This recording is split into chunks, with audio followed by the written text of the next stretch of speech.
Welcome to another episode of Beyond the Grave, the home of the paranormal.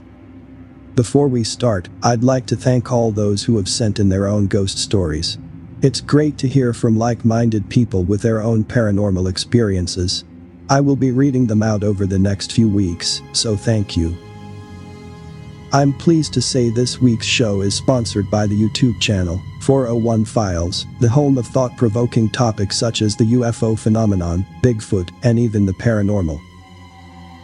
If you're looking for realism in the unexplained, then 401 Files is the channel for you. All links are included in the description. This is it, guys. This is the end. At Rendlesham Forest.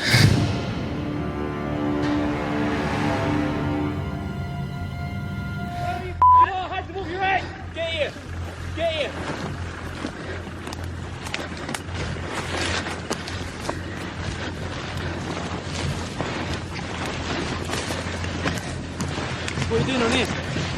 Whoa! Just filming a documentary. You filming a documentary? Whoa, you can't take that. You can't touch my camera. You're not on you're on MOD property, mate. I can do what the I want. Alright, yeah. Yeah, give me that camera. I can walk that way. That's my camera. I don't give a you're on MOD property, mate. Don't try and record. Well, I'm allowed to record. No, you're not.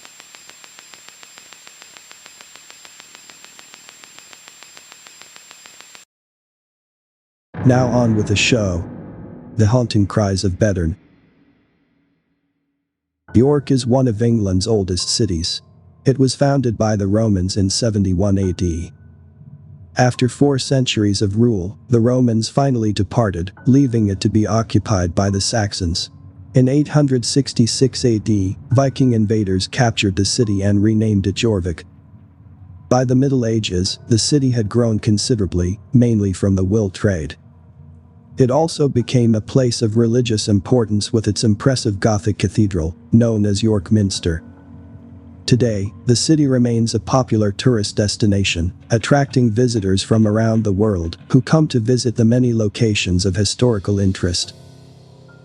Walk through the heart of the city, and you will enter the narrow streets and passages known locally as Snickleways. Each one has a tale to tell, or moreover, a ghostly tale to tell.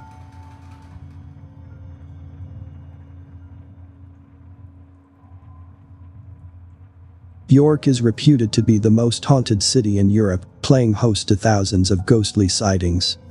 The avid ghost hunter might find themselves in a bit of a quandary, not knowing quite where to begin.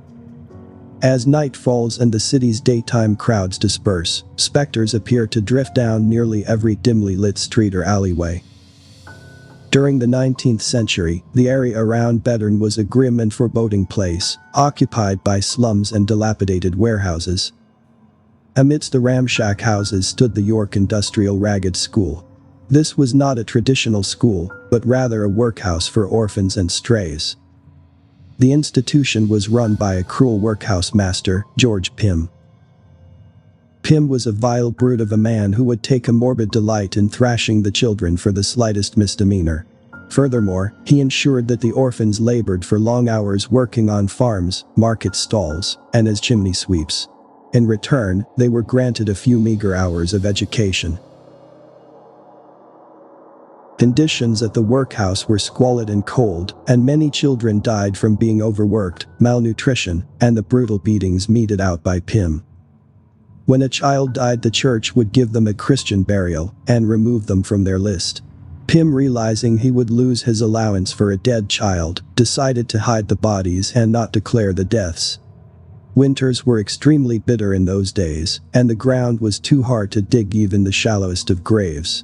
Therefore, Pimm decided to store the rotting corpses in a huge closet until springtime, when the earth would begin to soften. It was not long before the rank stench of rotting bodies began to pervade the workhouse. It was around this time that Pimm began drinking heavily. He claimed to hear the sounds of screams and the disembodied voices of young children coming from the closet.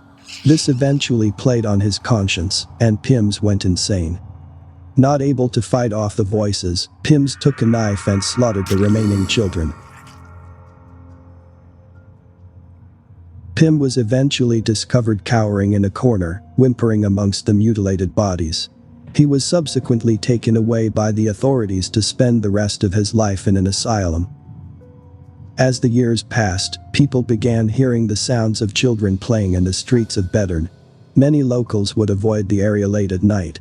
However, over time, the sounds of the ghostly children seemed to fade and become almost forgotten, until a few years ago when regeneration was taking place in the area.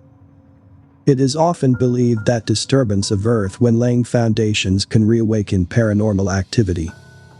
Interestingly, it was during this time that people began hearing the sounds of the children's voices once more. One night, a man was out walking his dog at around midnight.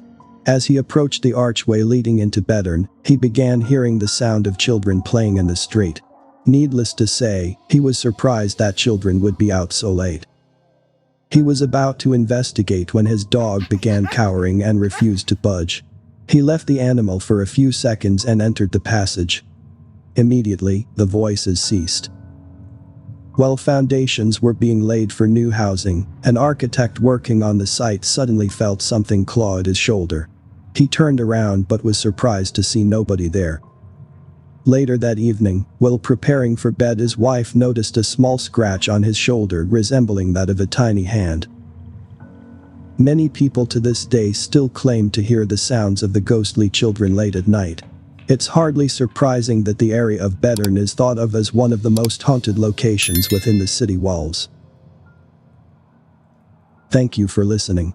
If you have a ghost story of your own, I'd love to hear from you. Don't forget you can support the show, all links in the description.